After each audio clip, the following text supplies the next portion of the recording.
ಸ್ವಾಮಿ ದೇಗುಲಕ್ಕೆ ಸಿಎಂ ಭೇಟಿಯನ್ನ ಕೊಟ್ಟಿದ್ದಾರೆ. ದ್ರೌಪದಿ ದೇವಿ ದರ್ಶನವನ್ನ ಪಡೆದುಕೊಂಡಿದ್ದಾರೆ ಸಿದ್ದರಾಮಯ್ಯ. ಬೆಂಗಳೂರಿನ ತಿಗಳರ ಪೇಟೆಯಲ್ಲಿ ಹಬ್ಬವೋ ಹಬ್ಬದ ವಾತಾವರಣ ಮನೆ ಮಾಡಿದೆ. ಅಲ್ಲಿ ದೀಪಾಲಂಕಾರದಿಂದ ಝಗಮಗಿಸ್ತಾ ಇದೆ ದೇಗುಲ. ಐತಿಹಾಸಿಕ ಕರಗ ಕಣ್ತುಂಬಿಕೊಳ್ಳೋದಕ್ಕೆ ಭಕ್ತ ಸಾಗರವೇ ಹರಿದು ಬರ್ತಾ ಇದೆ. ಐತಿಹಾಸಿಕ ಕರಗಾಗಿ ಇನ್ನೇನು ಕ್ಷಣಗಣನೆ ಆರಂಭ ಆಗಿರುವಂತದ್ದು. ಇವತ್ತು ಸಿಎಂ ಸಿದ್ದರಾಮಯ್ಯ ಭೇಟಿಯನ್ನ ಕೊಟ್ಟಿದ್ದಾರೆ.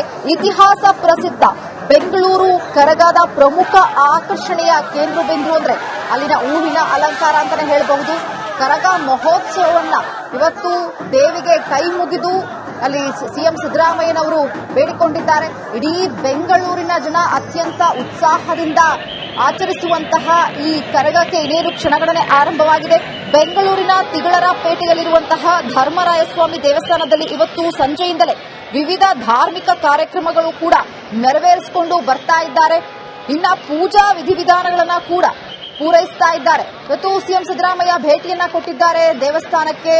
ಅದರಲ್ಲೂ ದೃಶ್ಯಗಳಲ್ಲಿ ಗಮನಿಸ್ತಾ ಇದ್ದೀವಿ ಯಾವ ರೀತಿಯಾಗಿ ಅಲಂಕಾರವನ್ನ ಮಾಡಿದ್ದಾರೆ. ಹೂವಿನಿಂದ ಅಲಂಕಾರ ಇರಬಹುದು, ಆ ತೇರಿನ ಅಲಂಕಾರ ಇರಬಹುದು, ಅಥವಾ ಆ ಮಂಟಪದ ಅಲಂಕಾರ ಇರಬಹುದು, ಎಲ್ಲವೂ ಕೂಡ ಲೈಟಿಂಗ್ ಇಂದ ಅಲಂಕಾರವನ್ನ ಮಾಡಿರುವಂತಹ ದೃಶ್ಯಗಳನ್ನ ನಾವು ಗಮನಿಸ್ತಾ ಇದ್ದೀವಿ. ಒಂದು ಕಡೆ ನೋಡಿ ದೃಶ್ಯದಲ್ಲಿ ಗಮನಿಸ್ತಾ ಇದ್ದೀವಿ ಅಲಂಕಾರದ ಜೊತೆಗೆ ಮಳೆ ಕೂಡ ಇವತ್ತು ಬಂದಿರುವಂತದ್ದು. ಮಳೆ ಬಂದ್ರೆ ಸಾಮಾನ್ಯವಾಗಿ ಶುಭ ಶಕುನ ಅಂತ ಹೇಳ್ತಾರೆ. ಆದ್ರೆ ಅದನ್ನ ಲೆಕ್ಕಿಸದೆ ಅಲ್ಲಿನ ಜನ ಉತ್ಸಾಹದಿಂದ ಈ ಕರಗದಲ್ಲಿ ಭಾಗವಹಿಸುತ್ತಿರೋದನ್ನ ಕೂಡ ದೃಶ್ಯದಲ್ಲಿ ಗಮನಿಸ್ತಾ ಇದ್ದೀವಿ.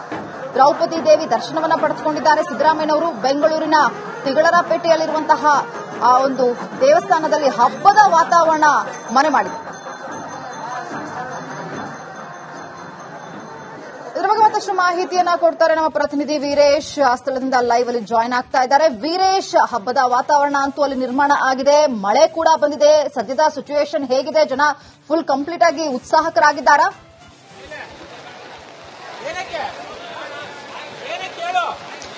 ಎಸ್ ನವಿತಾ, ನಾ ಪ್ರೆಸೆಂಟ್ ಈಗ ಧರ್ಮರಾಯ ದೇವಸ್ಥಾನದ ಮುಂಭಾಗದಲ್ಲಿದ್ದೇನೆ. ನೋಡ್ತಿರ್ಬೋದು, ಒಂದ್ ಕಡೆ ಜೋರಾಗಿ ಮಳೆ ಬರ್ತಿದೆ, ಮತ್ತೊಂದ್ ಕಡೆ ರಥೋತ್ಸವ ಬರದ ಸಿದ್ಧತೆ ಆಗ್ತಾ ಇದೆ. ಕೌಂಟ್ ಡೌನ್ ಶುರುವಾಗಿದೆ. ದ್ರೌಪದಿ ಅಮ್ಮ ಹೊರಗಡೆ ಅಂದ್ರೆ ಕರಗದ ಮುಖಾಂತರ ಮಧ್ಯರಾತ್ರಿ 12:30ಯಿಂದ 1 ಗಂಟೆಗೆ ಬರ್ತಾರೆ. ಹೀಗಾಗಿ ಎಲ್ಲರೂ ಕಾತುರದಿಂದ ಕಾಯ್ತಾ ಇದ್ದಾರೆ. ಒಂದ್ ಕಡೆ ಜೋರಾದ ಮಳೆ ಸಹ ಬರ್ತಿದೆ. ಈಗಾಗಲೇ ಮಾನ್ಯ ಸಿಎಂ ಅವರು ಬಂದು ಆ ದ್ರೌಪದಿ ದೇವಿಯ ನಮಸ್ಕಾರ ಮಾಡಿ ಮತ್ತೊಂದ್ ಕಡೆ ವಿಶೇಷ ಪೂಜೆ ಮಾಡಿ ಹೊರಟಿದ್ರು. ಯಾಕಂದ್ರೆ ಅವರು ಮಧ್ಯರಾತ್ರಿ ಆಗುವ ಕಾರಣಕ್ಕೆ ಅವರು ಬೇಗ ಬಂದು ಹೋದ್ರು. ಅದಾದ ನಂತರ ಡಿಸಿಎಂ ಅವರು ಬರಬಹುದು. ಯಾಕಂದ್ರೆ ಬೆಂಗಳೂರು ಕರಗ ಅಂದ್ರೆ ಇತಿಹಾಸ ಪ್ರಸಿದ್ಧ ಹೊಂದಿದೆ. ಬೇರೆ ರಾಜ್ಯಗಳಿಂದ, ಬೇರೆ ಜಿಲ್ಲೆಗಳಿಂದ, ಬೇರೆ ದೇಶಗಳಿಂದ ಸಾಕಷ್ಟು ಜನ ಬರ್ತಾರೆ. ನೋಡ್ತಿರ್ಬೋದು, ಮಳೆಯ ಲೆಕ್ಕಿಸದೆ ಸಾಕಷ್ಟು ಜನ ಬಂದಿದ್ದಾರೆ. ಈ ಒಂದು ಕರಗವನ್ನ ವೀಕ್ಷಣೆ ಮಾಡಬೇಕಂತ, ಕಣ್ತುಂಬಿಕೊಳ್ಬೇಕಂತ ಕಾತುರದಿಂದ ಕಾಯ್ತಿದ್ದಾರೆ. ಒಳಗೆ ವಿಶೇಷ ಪೂಜಾ ಪುನಸ್ಕಾರ ಆಗುತ್ತೆ. ಜ್ಞಾನೇಂದ್ರ ಅವರು 15ನೇ ಬಾರಿ ಕರಗ ಬರ್ತಿದ್ದಾರೆ. ಈ ವರ್ಷ ಅವ್ರದ್ದು ಲಾಸ್ಟ್ ಕರಗ ಅಂತ ಹೇಳಲಾಗ್ತಿದೆ. ಹೀಗಾಗಿ ಈ ಬಾರಿ ಅದ್ದೂರಿ ಆಗಿರುತ್ತೆ ಅಂತ ಸಾಕಷ್ಟು ಜನ ಬಂದಿದ್ದಾರೆ. ಯಾಕಂದ್ರೆ ವೀಕೆಂಡ್ ಇದೆ, 3 ದಿನ ರಜೆ ಇದೆ, ತುಂಬಾ ಜನ ಬರಬಹುದು. ಹೀಗಾಗಿ ಪೊಲೀಸ್ ಬಂದೋಬಸ್ತ್ ಏನು ಕೈಗೊಂಡಿದ್ದಾರೆ. ಯಾಕಂದ್ರೆ ಯಾವುದೇ ರೀತಿ ಅಹಿತಕರ ಘಟನೆ ಆಗದಂತೆ ಪೊಲೀಸ್ ಬಂದೋಬಸ್ತ್ ಕೈಗೊಂಡಿದೆ. ಯಾಕಂದ್ರೆ ಜ್ಞಾನೇಂದ್ರ ಅವರು ಕರಗ ಹೊತ್ತು ಹೊರಗಡೆ ಬರ್ತಾರೆ. ಅಲ್ಲಿಂದ ಹಲವಾರು ನಗರಕ್ಕೆ, ಹಲವಾರು ಏರಿಯಾಗಳು ಹೋಗ್ತಾರೆ. ಅದರಲ್ಲಿ ಮಸ್ತಾನ್ ಸಾಬ್ ದರ್ಗಾ, ಅಣ್ಣಮ್ಮ ದೇವಸ್ಥಾನ, ಆಂಜನೇಯ ಟೆಂಪಲ್, ಮತ್ತೊಂದು ಕಡೆ ಬಿಬಿಎಂಪಿ ಕೇಂದ್ರ ಕಚೇರಿಯಿರುವ ದೇವಿಯ ಕಡೆ ಹೋಗಿ ಅಲ್ಲಿಂದ ಬೆಳಗ್ಗೆ 8ವರೆಗೆ ಈ ಒಂದು ಧರ್ಮರಾಯ ದೇವಸ್ಥಾನಕ್ಕೆ ಮತ್ತೆ ವಾಪಸ್ ಬರುತ್ತೆ. ಹೀಗಾಗಿ ಬೆಳಿಗ್ಗೆ ಸಹ ತುಂಬಾ ಜೋರಾಗಿ ಜನ ಇರ್ತಾರೆ. ಒಂದು ತಾಯಿಯನ್ನ ನೋಡಲು, ತಾಯಿಯ ದರ್ಶನ ಪಡೆದುಕೊಳ್ಳಲು ಸಾಕಷ್ಟು ಜನ ನೆರೆದಿರ್ತಾರೆ. ನೋಡ್ತಿರಬಹುದು ಈ ಒಂದು ರಥೋತ್ಸವ ಯಾಕಂದ್ರೆ ತಾಯಿಯ ಒಳಗಡೆ ಇರ್ತಾರೆ. ತಾಯಿಗೆ ಮೈ ತುಂಬಿದಾಗ ಈ ಒಂದು ರಥೋತ್ಸವ ಮೂವ್ ಆಗುತ್ತೆ. ಈ ಒಂದು ರಥೋತ್ಸವದಲ್ಲಿ ದ್ರೌಪದಿ ಅಮ್ಮ, ಅರ್ಜುನ ಮತ್ತು ಇಬ್ಬರು ಈ ಒಂದು ಮೂರ್ತಿಗಳು ಇಡ್ತಾರೆ. ಅದಾದ ನಂತರ ಪಾಂಡವರ ಮೂರ್ತಿಗಳನ್ನ ತಗೊಂಡು ಮೆರವಣಿಗೆ ಮಾಡ್ತಾರೆ. ಇಲ್ಲಿ ಸಹ ಪೂಜಾ ಪುನಸ್ಕಾರ ಜೋರಾಗಿರುತ್ತೆ. ಅದಲ್ಲದೆ ಭಕ್ತರು ಏನೋ ಒಂದು ಕತ್ತಿಯನ್ನು ಹಿಡಿಕೊಂಡು ಅಮ್ಮನನ್ನ ಬರಮಾಡಿಕೊಳ್ತಾರೆ. ಯಾಕಂದ್ರೆ ಇದು ಇತಿಹಾಸ ಇದೆ. ಕುರುಕ್ಷೇತ್ರ ಟೈಮ್ ಅಲ್ಲಿ ಸಹ ಏನೋ ದೊಡ್ಡ ಲೆಕ್ಕದಲ್ಲಿ ಇತಿಹಾಸ ಇದೆ. ದ್ರೌಪದಿ ಅಮ್ಮ ಇವತ್ತು ನಮ್ಮ ಜೊತೆ ಇರ್ತಾಳೆ, 3 ದಿನ ನಿಮ್ಮ ಜೊತೆ ಇರ್ತಂತ ಮಾತು ಕೊಟ್ಟಿರ್ತಾಳೆ. ಹೀಗಾಗಿ ಇವತ್ತು ದ್ರೌಪದಿ ಅಮ್ಮ ಕರಗದ ಮುಖಾಂತರ, ಯಾಕಂದ್ರೆ ಈಗ ಶಕ್ತಿ ಪೀಠದಲ್ಲಿ ದ್ರೌಪದಿ ಅಮ್ಮ ಇದ್ದಾಳೆ, ಬಟ್ ಈ ಕರಗದ ಮುಖಾಂತರ ಈ ದ್ರೌಪದಿ ಅಮ್ಮ ಎಲ್ಲರಿಗೆ ದರ್ಶನ ಕೊಡ್ತಾಳೆ. ನಗರದ ಹಲವು ಕಡೆ ಓಡಾಡಿ ದರ್ಶನ ಕೊಡ್ತಾಳೆ. ಎಲ್ಲರೂ ಚೆನ್ನಾಗಿರಬೇಕು, ಸುಖವಾಗಿರ್ಬೇಕೆಂಬುದು, ನೆಮ್ಮದಿಯಾಗಿರ್ಬೇಕೆಂದು ಬೇಡಿಕೊಡ್ತಿದ್ರೆ. ಹೀಗಾಗಿ ಧರ್ಮರಾಯ ದೇವಸ್ಥಾನದ ಆಡಳಿತ ಮಂಡಳಿ ಮತ್ತೊಂದು ಕಡೆ ಪೊಲೀಸ್ ಇಲಾಖೆ ಸಕಲ ರೀತಿಯ ಸಿದ್ಧತೆ ಮಾಡಿಕೊಂಡಿದೆ. ಧರ್ಮರಾಯ ಸ್ವಾಮಿ ದೇವಸ್ಥಾನದಿಂದ ಹೊರಬರುವಂತಹ ಕರಗ ಯಾವ ಬೀದಿಗಳಲ್ಲಿ ಸಂಚಾರವನ್ನ ಮಾಡುತ್ತೆ, ಜೊತೆಗೆ ಸಂಚಾರ ಮಾಡುವಂತಹ ಜಾಗಗಳಲ್ಲಿ ಯಾವ ರೀತಿಯಾದ ಬಿಗಿ ಭದ್ರತೆಯನ್ನ ಕೈಗೊಂಡಿದ್ದಾರೆ ಪೊಲೀಸರು ಅಂತ?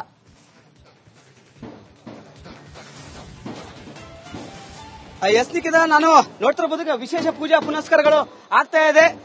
ಇಲ್ಲಿಂದ ಕೇರ್ ಮಾರ್ಕೆಟ್, ಮತ್ತೊಂದ್ ಕಡೆ ಮಸ್ತಾನ್ ಸಾಬ್ ದರ್ಗಾ, ಆಮೇಲೆ ಅಣ್ಣಮ್ಮ ದೇವಸ್ಥಾನ, ಅದಾದ್ಮೇಲೆ ಕಬ್ಬನ್ ಪಾರ್ಕ್, ಮತ್ತೊಂದ್ ಕಡೆ ತಿಗಳರಪೇಟೆ, ಮತ್ತೊಂದ್ ಕಡೆ ಕೇರ್ ಮಾರ್ಕೆಟ್ ಆಂಜನೇಯ ದೇವಸ್ಥಾನ, ಹೀಗೆ ಹಲವು ಕಡೆ ಹೋಗಿ ಅಲ್ಲಿಂದ ಸೈನು ಪ್ರದಕ್ಷಿಣೆ ಹಾಕಿ ಅಲ್ಲಿಂದ ಮತ್ತೆ ಧರ್ಮರಾಯ ದೇವಸ್ಥಾನಕ್ಕೆ ಬರ್ತಾರೆ. ನೋಡ್ತಿರ್ಬೋದು ವಿಶೇಷ ಪೂಜಾ ಪುನಸ್ಕಾರ ಆಗ್ತಿದೆ. ಒಂದ್ ಕಡೆ ರಥೋತ್ಸವಕ್ಕೆ ಪೂಜಾ ಪುನಸ್ಕಾರ ಮಾಡ್ತಿದ್ದಾರೆ. ನೋಡ್ತಿರ್ಬೋದು ಒಂದ್ ಕಡೆ ಹೂವಿನ ಅಲಂಕಾರ, ಯಾಕಂದ್ರೆ ನೋಡ್ತಿರ್ಬೋದು ಒಂದು ದೇವಸ್ಥಾನ ಲೈಟಿಂಗ್ ಇಂದ ಕೂಡಿದೆ, ಮತ್ತೊಂದ್ ಕಡೆ ಹೂಗಳಿಂದ ಅಲಂಕೃತಗೊಂಡಿದೆ, ಶೃಂಗಾರಗೊಂಡಿದೆ. ಯಾಕಂದ್ರೆ ಈ ಬಾರಿ ಅದ್ದೂರಿಯಾಗಿ ಕರಗ ಮಹೋತ್ಸವ ಆಗ್ತಿದೆ. ಸಾಕಷ್ಟು ಜನ ಬಂದಿದ್ದಾರೆ, ಮಳೆಯನ್ನು ಲೆಕ್ಕಿಸದೆ ಜನ ಬರ್ತಿದ್ರೆ, ದೇವಿಯ ದರ್ಶನ ಪಡೆದುಕೊಳ್ತಿದ್ರೆ. ಮತ್ತೊಂದ್ ಕಡೆ ಈ ಒಂದು ಭಾಗದಲ್ಲಿ ಯಾಕಂದ್ರೆ ಕಳೆದ ಬಾರಿ ಸಹ ಏನು ಕರಗ ಹೊತ್ತ ಜ್ಞಾನೇಂದ್ರಿಗೆ ಕೆಲವೊಂದು ಕೆಮಿಕಲ್ ಹಾಕಿದ್ರು, ಕಲ್ಸ ಹೋಗಿಬಹುದೆಂಬ ಆಗಿತ್ತು. ಹೀಗಾಗಿ ಈ ಬಾರಿ ಆತರ ಘಟನೆ ಆಗದಂತೆ ಲೈಟಿಂಗ್ ವ್ಯವಸ್ಥೆ, ಸಿಸಿಟಿವಿ ಅಳವಡಿಕೆ, ಮತ್ತೊಂದ್ ಕಡೆ ಪೊಲೀಸ್ ಬಿಗಿ ಬಂದೋಬಸ್ತ್ ಮಾಡಿದ್ದಾರೆ. ನೀವು ನೋಡ್ತಿರ್ಬೋದು ಇದೀಗ ಜ್ಞಾನೇಂದ್ರ ಅವರು ಒಳಗಡೆ ಹೋಗ್ತಿದ್ರೆ ವಿಶೇಷ ಪೂಜಾ ಪುನಸ್ಕಾರ ನಡೀತಾ ಇದೆ. ಯಾಕಂದ್ರೆ ಫಸ್ಟ್ ರಥೋತ್ಸವ ಆಗಬೇಕು. ದೃಶ್ಯಗಳು ಸಹ ನೋಡ್ತಿರ್ಬೋದು, ಯಾಕಂದ್ರೆ ಅದ್ದೂರಿ ಕರಗ, ಈ ಕರಗಕ್ಕೆ ಸುಮಾರು 800 ಇತಿಹಾಸ ಇದೆ. ದೃಶ್ಯಗಳು ಸಹ ನೋಡ್ತಿರ್ಬೋದು ನೀವು. ವಿಶೇಷ ಪೂಜಾ ಪುನಸ್ಕಾರ ಆಗ್ತಿದೆ. ಒಂದ್ ಕಡೆ ಜ್ಞಾನೇಂದ್ರ ಅವರು ಈಗ ಕರಗ ಬರುವ ಜ್ಞಾನೇಂದ್ರ ಅವರು ಸಹ ಈಗ ದೇವಸ್ಥಾನ ಒಳಗಡೆ ಹೋಗಿದ್ದಾರೆ. ಹೀಗಾಗಿ ಈ ಬಾರಿ ಮಾತ್ರ ಕರಗ ಮಾತ್ರ ಅದ್ದೂರಿ ಆಗಿದೆ. ಎಲ್ಲ ರೀತಿಯ ಪೊಲೀಸ್ ಬಂದೋಬಸ್ತ್ ಮತ್ತು ಸಿಸಿಟಿವಿ ಅಳವಡಿಕೆ, ಲೈಟಿಂಗ್ ವ್ಯವಸ್ಥೆ ಎಲ್ಲ ಮಾಡಿದೆ. ಲಿಕೇಶ್, ಓಕೆ ವೀರೇಶ್, ಈಗ ಗಮನಿಸ್ತಾ ಇದೀವಿ ವಿಜುವಲ್ಸ್ ಅಲ್ಲಿ ಮಳೆ ಬರ್ತಾ ಇದೆ, ಆದ್ರೂ ಕೂಡ ಸಾಕಷ್ಟು ಜನ ಉತ್ಸಾಹದಿಂದ ಭಾಗವಹಿಸ್ತಾ ಇದ್ದಾರೆ ಅಂತ ದೃಶ್ಯಗಳನ್ನು ನಾವು ಗಮನಿಸ್ತಾ ಇರೋ ಹಾಗೆ ನೋಡಿ. ಜನ ಮಳೆ ಬರ್ತಾ ಇದೆ, ಆದ್ರೂ ಕೂಡ ಕರಗದಲ್ಲಿ ಸಾಕಷ್ಟು ಉತ್ಸಾಹದಿಂದ ಭಾಗವಹಿಸುತ್ತಿರುವುದನ್ನು ನಾವು ಗಮನಿಸ್ತಾ ಇರಬಹುದು. ಇದು ಇತಿಹಾಸ ಪ್ರಸಿದ್ಧ ಬೆಂಗಳೂರಿನಲ್ಲಿ ನಡೆಯುವಂತಹ ಕರಗ. ಸಾಕಷ್ಟು ಉತ್ಸಾಹದಿಂದ ಜನರು ಭಾಗವಹಿಸಿದ್ದಾರೆ. ತಿಗಳರಪೇಟೆಯಲ್ಲಿರುವಂತಹ ಧರ್ಮರಾಯಸ್ವಾಮಿ ದೇವಸ್ಥಾನದಲ್ಲಿ ಇವತ್ತು ಸಂಜೆಯಿಂದಲೇ ವಿವಿಧ ಧಾರ್ಮಿಕ ಕಾರ್ಯಕ್ರಮಗಳು ಕೂಡ ನೆರವೇರಿತು. ಪೂಜೆ ಪುನಸ್ಕಾರಗಳನ್ನ ಮಾಡಿದ್ರು.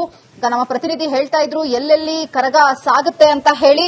ಸೊ ರಾತ್ರಿ ಧರ್ಮರಾಯಸ್ವಾಮಿ ದೇವಸ್ಥಾನದಿಂದ ಹೊರಬರುವಂತಹ ಕರಗ, ಗಣಪತಿ ಮತ್ತು ಮುತ್ಯಾಲಮ್ಮ ದೇವಾಲಯ, ಹೀಗೆ ಬೇರೆ ಬೇರೆ ದೇವಸ್ಥಾನಗಳನ್ನ ಮೂಲಕ ಕರಗ ಸಾಗುತ್ತೆ.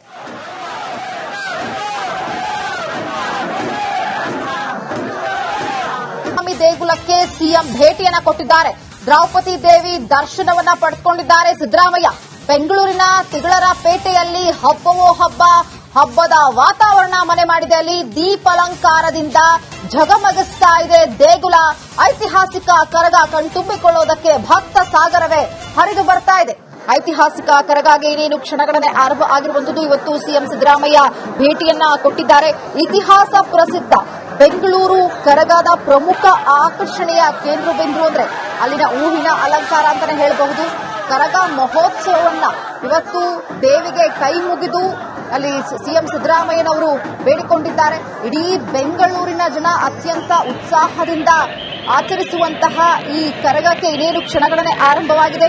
ಬೆಂಗಳೂರಿನ ತಿಗಳರಪೇಟೆಯಲ್ಲಿರುವಂತಹ ಧರ್ಮರಾಯಸ್ವಾಮಿ ದೇವಸ್ಥಾನದಲ್ಲಿ ಇವತ್ತು ಸಂಜೆಯಿಂದಲೇ ವಿವಿಧ ಧಾರ್ಮಿಕ ಕಾರ್ಯಕ್ರಮಗಳು ಕೂಡ ನೆರವೇರಿಸಿಕೊಂಡು ಬರ್ತಾ ಇದ್ದಾರೆ.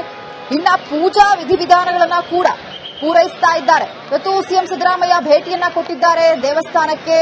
ಅದರಲ್ಲೂ ದೃಶ್ಯಗಳಲ್ಲಿ ಗಮನಿಸ್ತಾ ಇದ್ದೀವಿ ಯಾವ ರೀತಿಯಾಗಿ ಅಲಂಕಾರವನ್ನ ಮಾಡಿದ್ದಾರೆ. ಹೂವಿನಿಂದ ಅಲಂಕಾರ ಇರಬಹುದು, ಆ ತೇರಿನ ಅಲಂಕಾರ ಇರಬಹುದು, ಅಥವಾ ಆ ಮಂಟಪದ ಅಲಂಕಾರ ಇರಬಹುದು, ಎಲ್ಲವೂ ಕೂಡ ಲೈಟಿಂಗ್ ಇಂದ ಅಲಂಕಾರವನ್ನ ಮಾಡಿರುವಂತಹ ದೃಶ್ಯಗಳನ್ನ ನಾವು ಗಮನಿಸ್ತಾ ಇದ್ದೀವಿ. ಒಂದು ಕಡೆ ನೋಡಿ ದೃಶ್ಯದಲ್ಲಿ ಗಮನಿಸ್ತಾ ಇದ್ದೀವಿ ಅಲಂಕಾರದ ಜೊತೆಗೆ ಮಳೆ ಕೂಡ ಇವತ್ತು ಬಂದಿರುವಂತದ್ದು. ಮಳೆ ಬಂದ್ರೆ ಸಾಮಾನ್ಯವಾಗಿ ಶುಭ ಶಕುನ ಅಂತ ಹೇಳ್ತಾರೆ.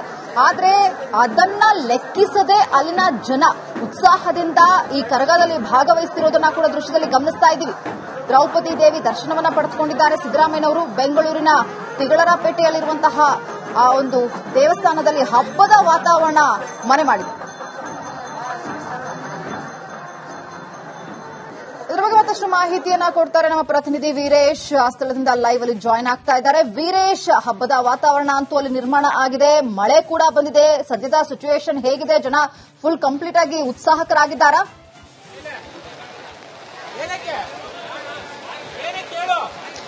ಎಸ್ ನವಿತಾ, ನಾ ಪ್ರೆಸೆಂಟ್ ಈಗ ಧರ್ಮರಾಯ ದೇವಸ್ಥಾನದ ಮುಂಭಾಗದಲ್ಲಿದ್ದೇನೆ.